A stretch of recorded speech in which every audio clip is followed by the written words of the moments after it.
Assalamualaikum warahmatullahi wabarakatuh. Kita berjumpa lagi masih di pokok bahasan akuntansi transfer dan inkaso. Setelah sebelumnya Ibu menjelaskan mengenai akuntansi transfer, maka sekarang Ibu akan menjelaskan mengenai akuntansi inkaso. Nah, apa itu inkaso? Nah, inkaso merupakan jasa bank untuk menagihkan warkat-warkat yang berasal dari luar kota atau luar negeri. Nah, jadi di sini ada warkatnya yang digunakannya.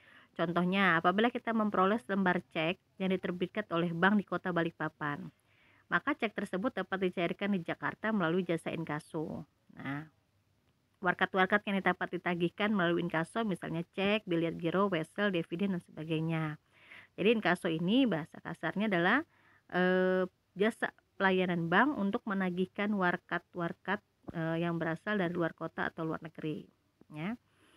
Penagihan yang dilakukan oleh bank. Nah, akibat dari bank melakukan penagihan ini, bank nanti akan memperoleh pendapatan inkaso. Nah, proses penyelesaian inkaso yang dilakukan oleh bank dibagi ke dalam dua.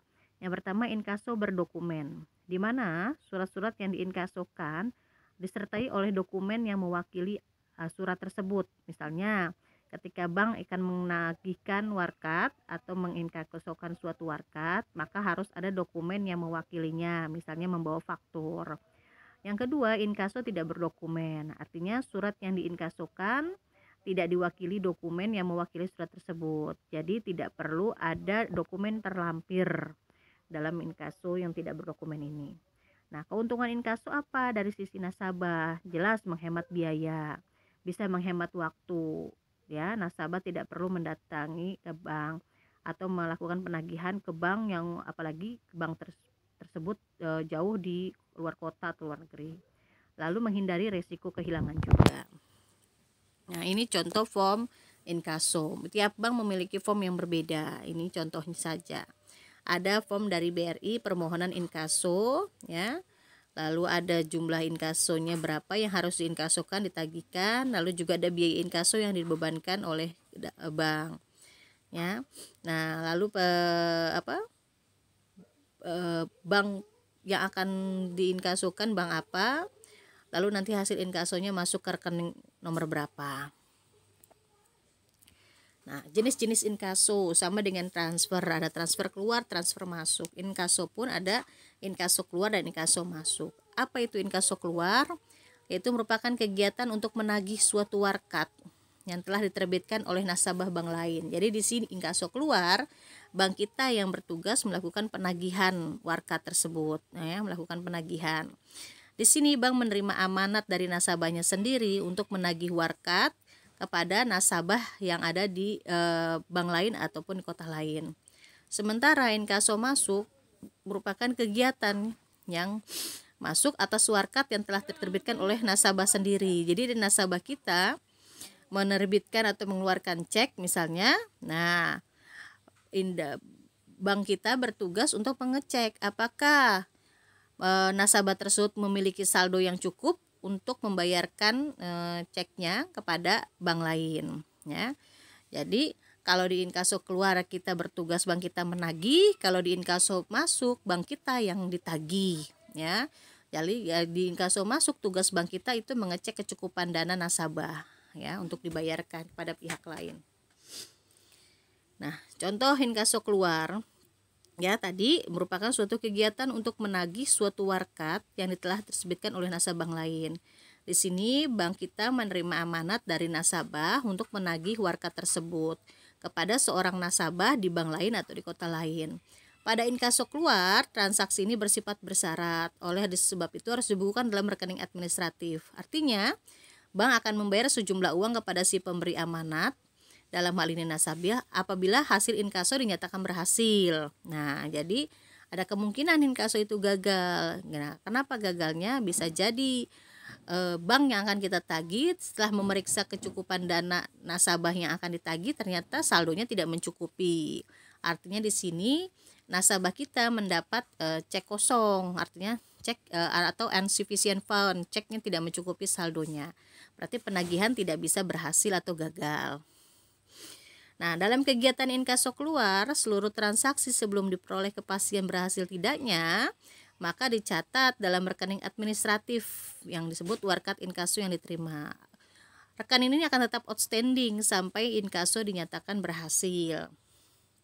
Contohnya, Tuan Bambang, nasabah giro Bank Omega cabang Jakarta menyerahkan selembar giro yang diterbitkan oleh seorang nasabah Bank Omega Bandung 45 juta untuk ditagihkan ke cabang Bandung dan hasilnya dikreditkan ke dalam rekeningnya. Komisi ditetapkan 0,25%. Pada saat menerima warkat, Bank Omeganya akan membukukannya sebagai berikut. Nah, jadi Tuan Bambang ini nasabah giro Bank Omega cabang Bank Jakarta, bank kita. Dia menyerahkan selembar giro kepada kita, seseorang nasabah Bank Omega 45 juta untuk ditagihkan ke cabang Bandung. Nah, pada saat menerima warkat, membukukannya pada rekening administratif warkat inkaso yang diterima. Apabila kemudian diterima berita bahwa inkaso dinyatakan berhasil, nah untuk itu kepada nasabah dikenakan ongkos biaya 10.000. Maka jurnalnya ketika inkaso sudah dinyatakan berhasil, jurnalnya kita menutup dulu rekening administratif warkat inkaso yang diterima. Lalu debitnya RAK cabang Bandung 45 juta, ya, giro Tuan Bambang bertambah, ya, tapi setelah dipotong dengan pendapatan komisi inkaso dan pendapatan biaya administratif ongkos kawat. Jadi terima atau dikreditkan masuk ke dalam giro Tuan Bambang tidak full 45 juta tapi hanya 44.877 sekian. Nah, inkaso juga bisa terjadi pada non nasabah, artinya ada orang yang bukan nasabah bank kita datang ke bank kita meminta bantuan untuk diinkasokan warkatnya, ditagihkan warkatnya, bisa. Nah, misalnya Tuan Haris yang bukan nasabah Bank Omega cabang Jakarta, dia datang menyerahkan selembar cek 13 juta untuk ditagihkan kepada seorang nasabah Bank Omega cabang Surabaya. Apabila berhasil, ia datang mengambilnya secara tunai. Komisi ditetapkan 0,20% dan biaya administratifnya 10.000. Pada saat menerima warkat inkaso, Bank Omega akan membukukannya pada rekening administratif warkat inkaso yang diterima. Nah, pada saat inkaso dinyatakan berhasil, maka ditutuplah rekening administratif warkat inkaso yang diterimanya. Lalu membuat jurnal penerimaan hasil inkaso. Debitnya RAK cabang Surabaya menerima dari Bank Surabaya 13 juta hasil inkasonya.